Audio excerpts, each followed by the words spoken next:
very surprised to learn that we have a newspaper, much less a wonderful, beautiful office. When I first started working with the paper, I would hear people say things like, "Oh, the CapTimes." I'm like, that's not fair, because they work hard. Okay, this one's going to sound really bad. One of the first things I heard was, "What are you laughing at?" I said, "Oh, I'm reading the campus newspaper." And they said, "Wait, the campus has a newspaper?" Vince, Paul, and China came in giggling. We're leaving Giant here in Middletown, and I saw the Press and Journal there. I should pick up a copy of this. Not realizing that they cost, I think, 50 cents an issue. Paul and China's like, no, Vince, you have to pay for that. And Paul apparently said, "Well, wouldn't it be funny if the editor of the CapTimes got in trouble for stealing a newspaper and, got arrested for it?" And to which Paul replied, "Oh, too bad it's not China. I already have a picture of her in a police car." April Fool's around the corner, and I said, "Okay, we have to do this. I have to get arrested for stealing a newspaper. China has to get arrested," and Paul says, "We just make the entire staff get arrested." And then they had to take it one step further and go, "But why are we getting arrested?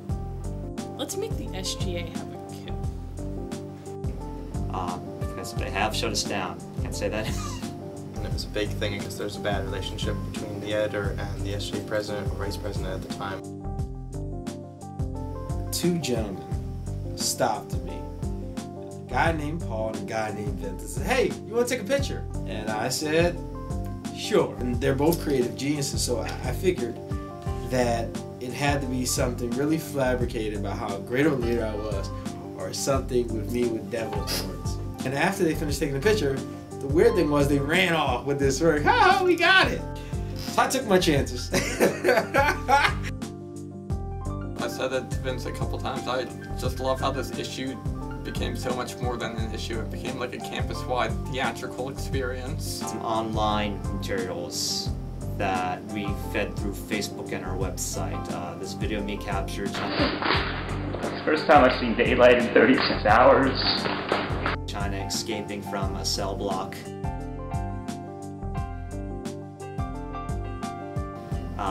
Paul, of course, being the rebel. It's getting crazy around here. The SJ is taking over everything. We literally Sharpied onto his face to get that scene, too. Broadcasts from the radio, from the dark room, they shut everything down. Thank you, Paul, for letting us Sharpie your face to look angrier. I can't stay here long. Hey, there it is! I gotta go.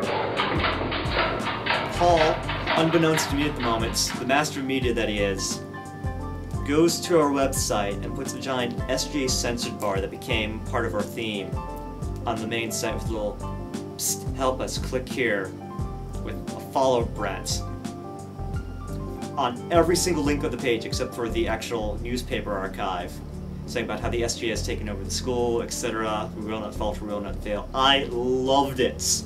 And as soon as I put that online, it just got more people roared and in anticipation of what the hell we were up to. It was actually really funny because certain students thought that it was real. Funniest thing was I was in Stacks, minding my business, trying to get a turkey pretzel bun sandwich. The girl says to me, "How dare you try to get rid of the newspaper? Freedom of speech, Second Amendment." I said, "Who are you talking? Who the hell are you talking to?" I had 3 separate teachers after the issue hit stands come up to me and go, "Is everything okay with the CapTimes office?" Well, definitely Marcellus coming in and asking about the website was in my top reactions. And I went in and talked to Vince, and I said, "Vince, come on, man. Be gentle, be gentle." At that point, the jig was up. I said, "Okay, sit down. You have to see this to understand this." I showed him the issue. I showed him the website again and just said, "Nothing but love. It's a joke." But then, once the paper had come out, even after, you get to the Comics and Games page where it says, "Aren't you laughing yet?"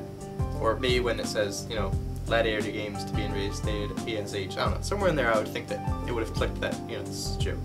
But even after the paper had been out for about a week, I had people coming up to me asking, if it was real or not. Old editors of the newspaper and old staff members are saying, "You should call Patriot News of Harrisburg, you should call the Daily Collegian up at Main Camp. They'll help you, they're here for you, they can't shut you down."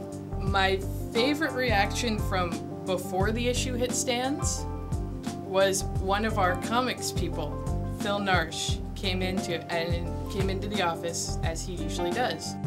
Being someone who's been around for a long time, I know that the CapTimes and the SGA are constantly in conflict, sort of like in the real world, some microcosm of the government and the media.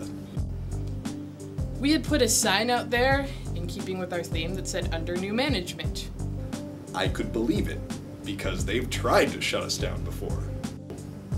I walked in and asked what was going on, and no one would tell me. So we kept making these vague references to the fact that maybe Vince had been pushed out of office, maybe he had done something to upset the SGA.